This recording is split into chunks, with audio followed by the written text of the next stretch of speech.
मध्य प्रदेश में इस बार लोकसभा चुनाव में एक रोचक तस्वीर ये भी देखने को मिल रही है कि पिछले लोकसभा चुनाव में भारतीय जनता पार्टी और कांग्रेस की ओर से जिन दो प्रत्याशियों ने एक दूसरे को टक्कर दी थी, वे इस बार एक दूसरे का हाथ थामकर प्रचार करते नजर आ रहे हैं। पिछले लोकसभा चुनाव में कांग्रेस की ओर से चुनावी मैदान में उतरे 4 प्रत्याशियों ने इस बार पाला बदलकर भाजपा का हाथ थाम लिया। ऐसे में जहां एक और कांग्रेस के ये पूर्व प्रत्याशी अब इस बार भाजपा प्रत्याशियों के साथ कंधे से कंधा मिलाकर प्रचार में जुट गए, वहीं कांग्रेस के लिए इन सीटों पर प्रत्याशियों का चयन चुनौती बन गया है। इन चारों सीटों इंदौर, गुना, रीवा और राजगढ़ पर अब तक कांग्रेस की ओर से प्रत्याशियों की घोषणा भी नहीं हुई है। राज्य में किसी ऐसी सबसे दिलचस्प और हाई प्रोफाइल सीटों में सबसे पहले गुना और शिवपुरी है। पिछली बार यहां से कांग्रेस की ओर से केंद्रीय मंत्री ज्योतिरादित्य सिंधिया चुनावी मैदान में थे, लेकिन भाजपा के बेहद लो प्रोफाइल प्रत्याशी डॉक्टर KP यादव ने उन्हें करारी शिकस्त देते हुए अपनी सांसद सदस्यता से सुर्खियां बटोरी थी। उस समय दिलचस्प बात ये थी कि KP यादव उसी समय कांग्रेस छोड़कर भाजपा में शामिल हुए थे। भाजपा ने इसे एक मौके की तरह देखते हुए यादव को ही सिंधिया के सामने उतार दिया। यादव अपनी लो प्रोफाइल छवि के कारण न केवल बहुत लोकप्रिय हुए, बल्कि उस समय कांग्रेस के गद्दावर नेता रहे सिंधिया को हराकर देश भर में सुर्खियां भी बटोर ली। हालांकि सिंधिया बाद में 2020 में सभी को चौंकाते हुए भाजपा में आ गए और राज्य में सत्ता परिवर्तन का केंद्र बन गए। इस बार भाजपा ने यहां यादव के स्थान पर सिंधिया को ही टिकट दिया है। हालांकि कांग्रेस की ओर से अब तक अपना रुख इस सीट को लेकर स्पष्ट नहीं हुआ, लेकिन माना जा रहा है कि कांग्रेस यहां से अपने किसी गद्दावर नेता को ही चुनावी मैदान में उतारने वाला है।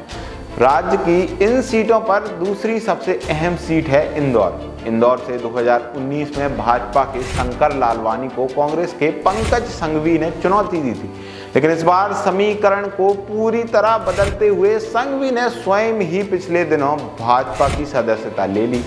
पिछले चुनाव में लालवानी ने संघवी को करारी शिकस्त दी थी। भाजपा ने इस बार भी यहां से लालवानी पर ही भरोसा जताया है।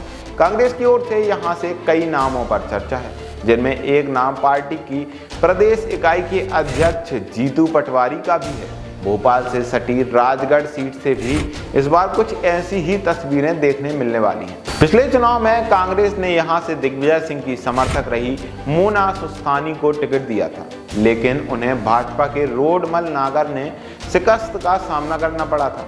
मोना सुस्तानी पिछले साल विधानसभा चुनाव के 6 महीने पहले भाजपा में शामिल हो गई थी। इसके बाद माना जा रहा था कि भाजपा उन्हें कोई अहम जिम्मेदारी सौंपेगी, लेकिन विधानसभा चुनाव के बाद लोकसभा चुनाव में उन्हें भी भाजपा की ओर से किसी चुनाव का प्रत्याशी नहीं बनाया गया।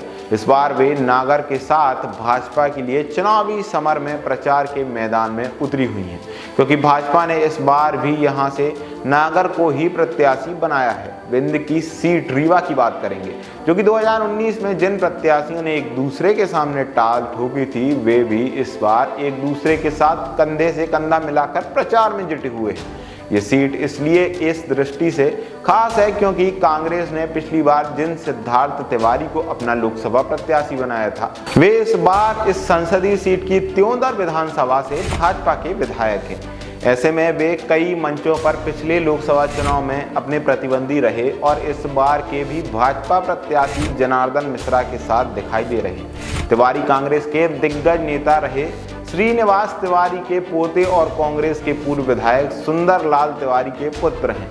स्वर्गीय सुंदर लाल तिवारी के बाद कांग्रेस ने पिछली बार उनके पुत्र सिद्धार्थ तिवारी को लोकसभा चुनाव का प्रत्याशी बनाया था। उनका सामना भाजपा के जनार्दन मिश्रा से हुआ था, लेकिन तिवारी चुनाव हार गए थे। तो बस यही था आज की इस वीडियो में। अगर आपको हमारी वीडियो पसंद आई हो तो वीडियो को लाइक करना और दोस्तों चैनल को सब्सक्राइब जरूर करें। यही था आज की इस वीडियो में। वीडियो देखने के लिए धन्यवाद।